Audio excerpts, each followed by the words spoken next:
Hello दोस्तों, हमारी कहानियों में आप सभी का स्वागत है। आज आप सुन रहे हैं अक्खन गुरुवार की व्रत कथा। इसे सुनने से पहले आप मेरे चैनल को लाइक और सब्सक्राइब कर दीजिए। तो चलिए आइए शुरू करते हैं। आइए अब सुनते हैं गुरुवार की व्रत कथा। गुरुवार व्रत कथा और पूजा को अगर आप इस विधि से करेंगे तो भगवान विष्णु बनाएंगे आपको धनवान। बृहस्पतिवार का दिन भगवान विष्णु को समर्पित है। कहते हैं कि जो व्यक्ति हर गुरुवार भगवान विष्णु की पूजा करता है और गुरुवार की कथा सुनता है, गुरु बृहस्पति की और भगवान विष्णु की कृपा से उसकी सारी परेशानियां दूर हो जाती हैं। लेकिन गुरुवार की कथा और पूजा के कुछ नियम हैं जिनका बड़ी ही सावधानी से पालन करना चाहिए।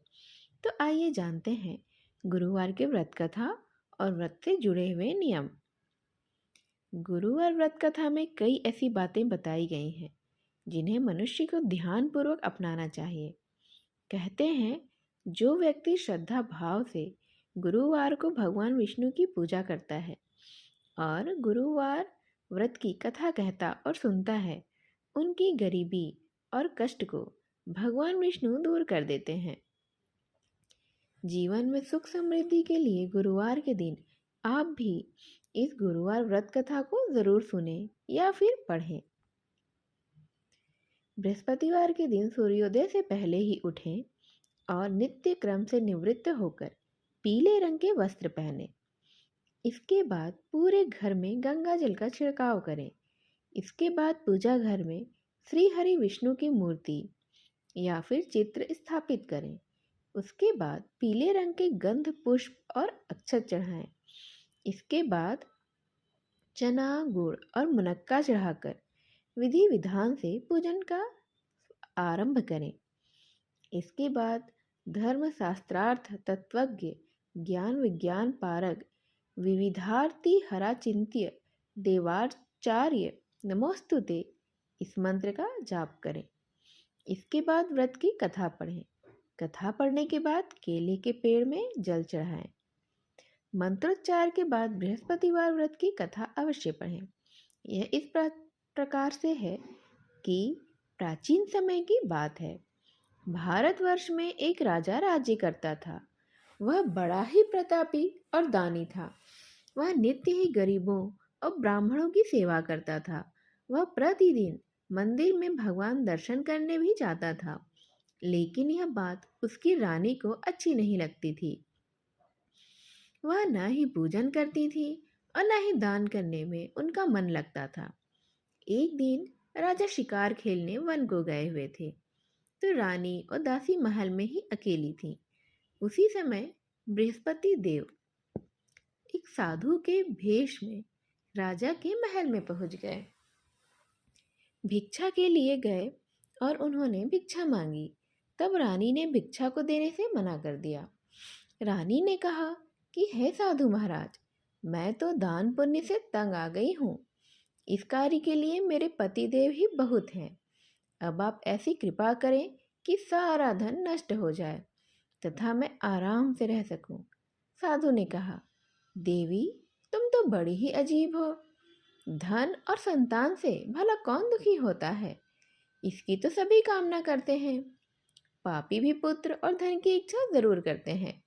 अगर तुम्हारे पास अधिक धन है तो उन्हें भूखे मनुष्यों को भोजन करा दो, प्याऊ लगवा दो, ब्राह्मणों को दान दे दो, कुआं बनवा दो, तालाब बावड़ी बाग बगीचे आदि का भी निर्माण करवा सकती हो।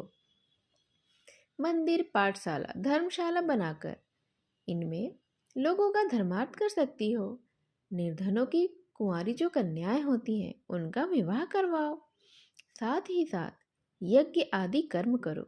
अपने धर्म को शुभ कार्यों में खर्च करो। ऐसे करने से तुम्हारा नाम परलोक में सार्थक होगा एवं होगा ही होगा और स्वर्ग की तुम्हें प्राप्ति भी होगी। लेकिन रानी पर उपदेश का कोई भी प्रभाव नहीं पड़ा।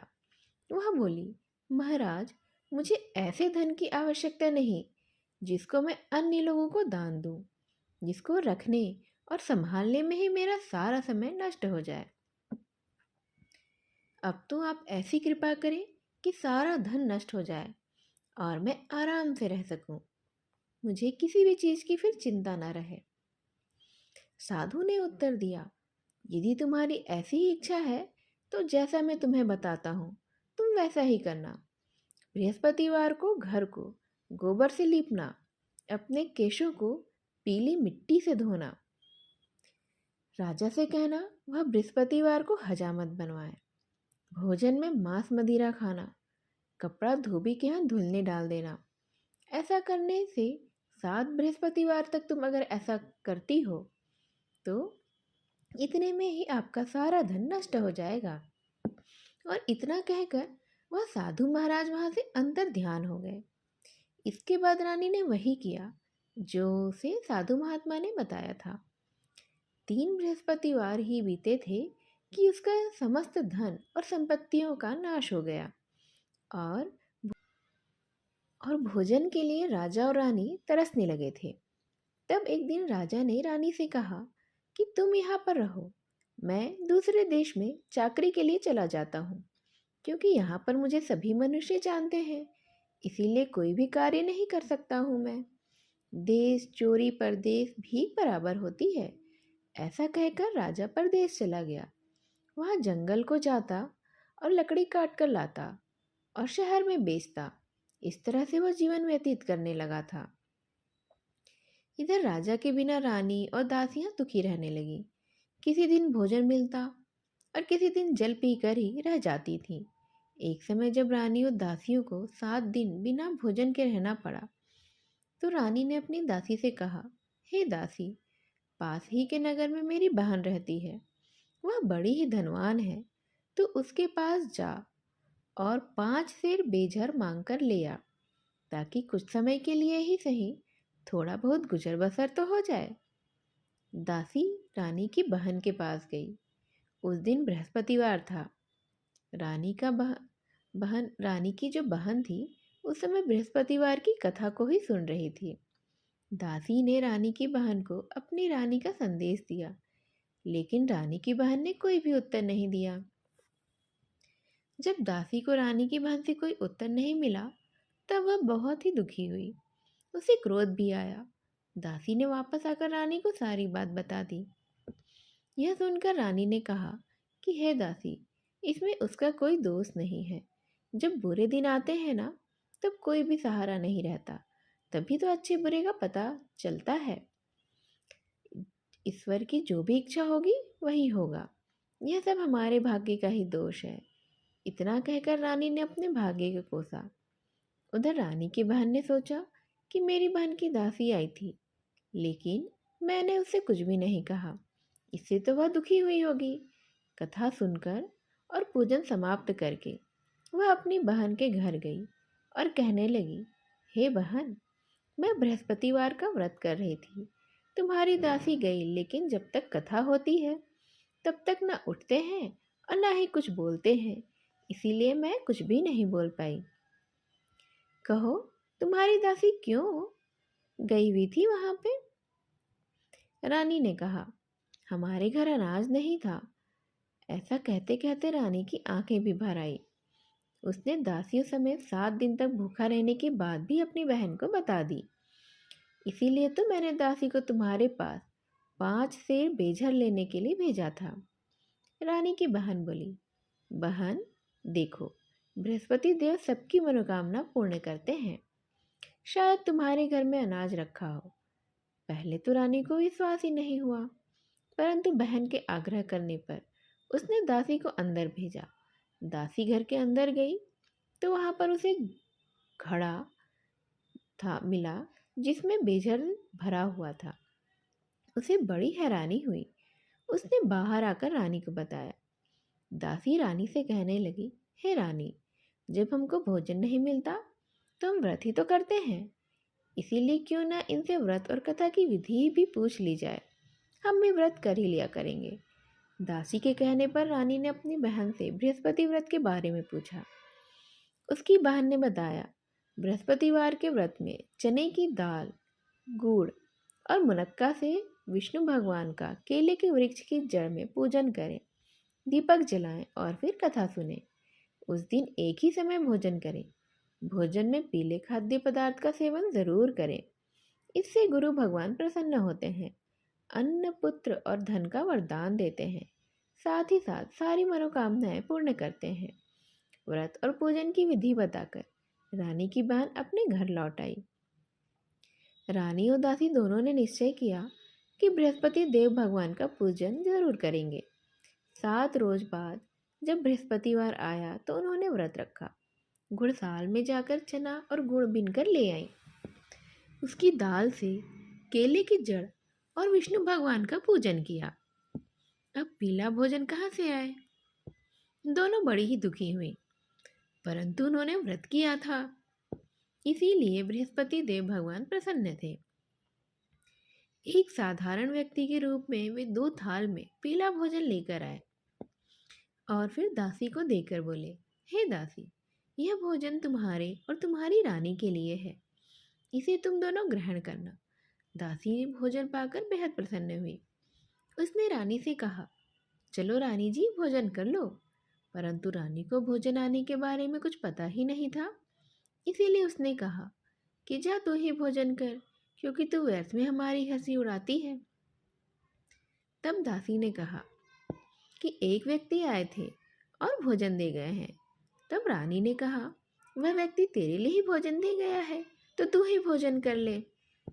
तब दासी ने कहा, वह व्यक्ति हम दोनों के लिए 2 थालों में सुंदर पीला भोजन देकर गए हैं, इसीलिए तो मैं और आप दोनों ही साथ साथ भोजन कर सकते हैं।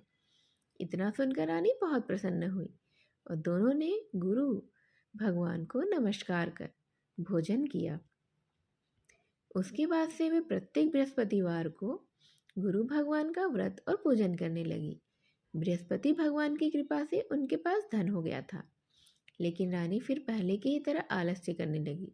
तब दासी ने कहा, देखो रानी, तुम पहले भी इसी प्रकार आलस्य करती थी, तुम्हें धन के रखने में भी कष्ट होता था, इसी कारण सभी धन नष्ट हो गए थे।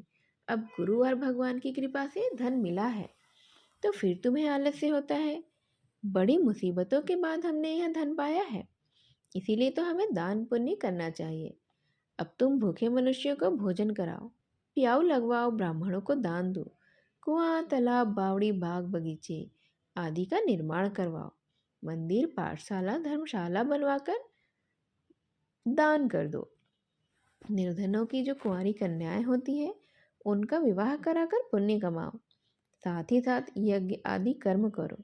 अपने धन को सभी शुभ कार्यों में लगा दो, जिससे तुम्हारे कुल का यश बढ़े और स्वर्ग की प्राप्ति हो, पितर भी हमारे प्रसन्न हो। दासी की बात मानकर रानी शुभ कर्म करने लगी और उसका यश भी फैलने लगा। एक दिन रानी और दासी आपस में विचार करने लगी कि न जाने राजा किस दशा में होंगे, उनकी कोई खोज खबर भी तो नहीं मिल रही है। उन्होंने श्रद्धापूर्वक बृहस्पति भगवान से प्रार्थना की कि राजा जहाँ कहीं भी हो, शीघ्र ही शीघ्र वापस आ जाए। उसी रात्रि को ही बृहस्पति देव ने राजा को स्वप्न में कहा कि हे राजा, उठ, तेरी रानी तुझको याद करती है, अपने देश को लौट जा। राजा प्रातः काल उठा और जंगल से लकड़ी काटने के लिए जंगल की ओर चल पड़ा। जंगल से गुजरते हुए विचार करने लगा कि रानी की गलती से उसे कितने दुख भोगने पड़े। राजपाट छोड़कर जंगल में आकर रहना पड़ा। जंगल में लकड़ी काटकर शहर में बेचकर भी गुजारा करना पड़ रहा है। अपनी दशा को याद करके वह व्याकुल हो गया। उसी समय राजा के पास बृहस्पति देव साधु के वेश में आकर बोले, हे लकड़हारे, तुम इस सुनसान जंगल में किस चिंता में बैठे हो, मुझे बतलाओ। यह सुनकर राजा की आंखों में आंसू आ गए। साधु की वंदना कर राजा ने अपनी पूरी कहानी सुना दी। महात्मा दयालु होते हैं। वे राजा से बोले, हे राजा, तुम्हारी पत्नी ने बृहस्पति देव के प्रति अपराध किया था, जिसके कारण ही तुम्हारी यह दशा हुई थी। अब तुम चिंता मत करो, भगवान तुम्हें पहले से अधिक धन देंगे। देखो, तुम्हारी पत्नी ने बृहस्पतिवार का व्रत भी शुरू कर दिया है। अब तुम भी बृहस्पतिवार के व्रत में चने की दाल, गुड़ और मुनक्का से भगवान विष्णु के केले के वृक्ष की जड़ में पूजन करो, दीपक जलाओ और उस दिन एक ही समय भोजन करना। भोजन में पीले ही खाद्य पदार्थ का सेवन जरूर करना। भगवान तुम्हारी सारी मनोकामनाओं को पूर्ण करेंगे। साधु की बात सुनकर राजा बोले, हे प्रभु, लकड़ी बेचकर जो इतना पैसा भी नहीं बचता था जिससे मैं भोजन के उपरांत भी कुछ बचा सकूं। मैंने रात्रि में अपनी रानी को भी देखा है। मेरे पास तो कोई साधन नहीं है जिससे मैं कोई समाचार उसका जान सकूं। फिर मैं कौन सी कहानी कहूँ, यह भी तो मुझे मालूम नहीं है। साधु ने कहा, हे राजा, मैंने बृहस्पति भगवान की पूजन व्रत का निश्चय कर लो पहले तो। वे स्वयं तुम्हारे लिए कोई ना कोई राह जरूर बना देंगे। बृहस्पतिवार के दिन तुम रोजाना की तरह लकड़ियां लेकर शहर में जाना। तुम्हें रोज से 2 गुना धन मिलेगा, जिससे तुम भली भांति भोजन कर लोगे। बृहस्पति देव की पूजा का सम्मान भी आ जाएगा। और राजा ने ऐसा ही किया। उसको मनवांछित फल की प्राप्ति भी हुई। इस प्रकार जो भी यह कथा पढ़ता है या सुनता है, उसके सारे मनोरथ पूर्ण होते हैं। ये थी अघन गुरुवार की व्रत कथा। ऐसे ही और कहानियों के साथ हम फिर से मिलेंगे। तब तक के लिए नमस्कार।